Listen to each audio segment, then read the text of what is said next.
Welcome back, guys. This is Slight coming at you with another video. Today we're going to be looking at the Stngr Rptr M-Lok rail here that we have in front of me.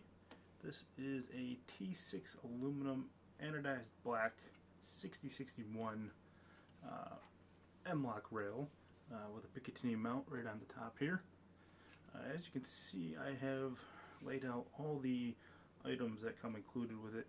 The locking nut here, which locks into the bottom portion of the rail, the screws that go through the locking nut, the barrel nut, the wrench that is custom proprietary to the barrel nut, and an Allen key to tighten the screws down.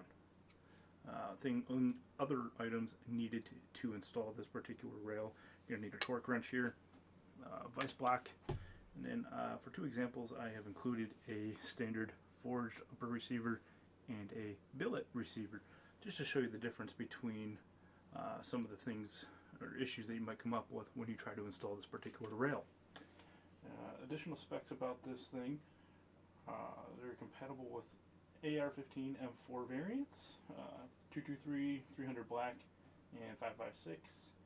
It has two QD locking mounts, and the total rail weight is right around 12.5 ounces after you put the mounting hardware on it. The total length, as I mentioned, is 13.5 inches on the money, so I'm going to go ahead and demonstrate to you some of the ways that you would install this particular rail. I'm going to start off by using just a standard Anderson forged upper receiver. Nothing special about that. I do have a little bit of grease here on the barrel nut area where the threads are. So we're basically just going to take our barrel nut, and this is not a timed barrel nut, so it can go on to any position here.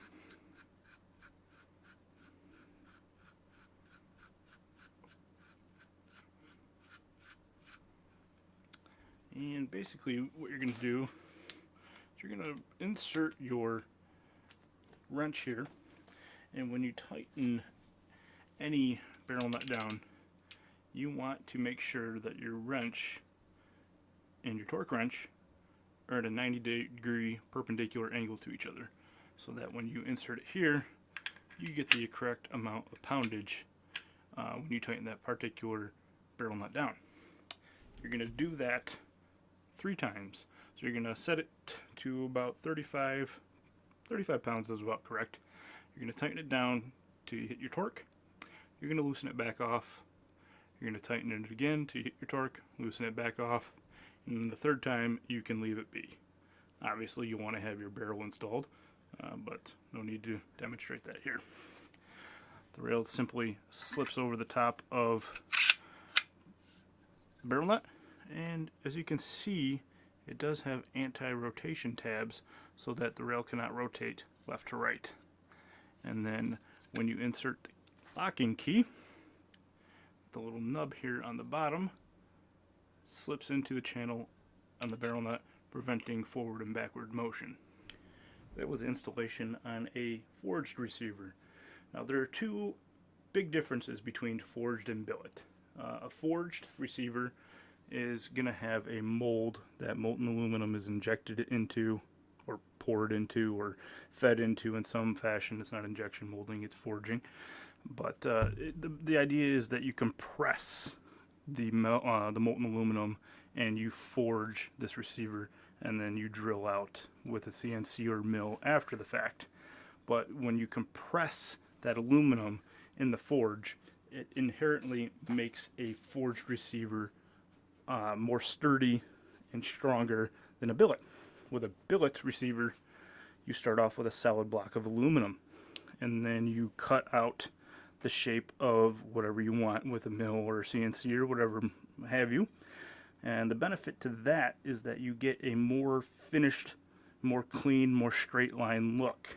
You don't get the rounded edges, you get straight lines. It's a better looking product.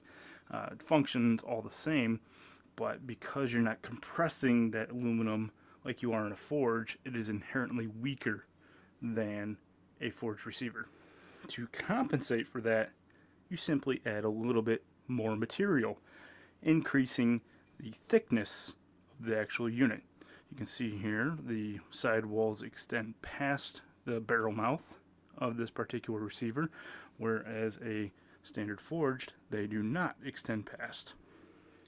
That is the thickness that I'm referring to. Now, Stngr says that some modification will need to be done to this rail in order for it to properly fit on a billet receiver. And I'll demonstrate that for you here in just a moment. Same concept. Obviously, you're going to want to have your barrel on first. Tighten it down 3 times as we did before.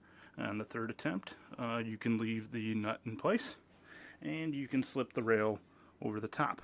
Now, you can see here that the anti-rotation tabs are not far apart or wide enough to fit over the extended thickness of a billet receiver. Therefore, you cannot butt this rail up to the face of the receiver and it will not install properly. Stngr's solution is to shave off the nubs so that they are flush all the way around. Once you do that, you'll be able to butt the face of the rail up with the receiver and install the rail from there.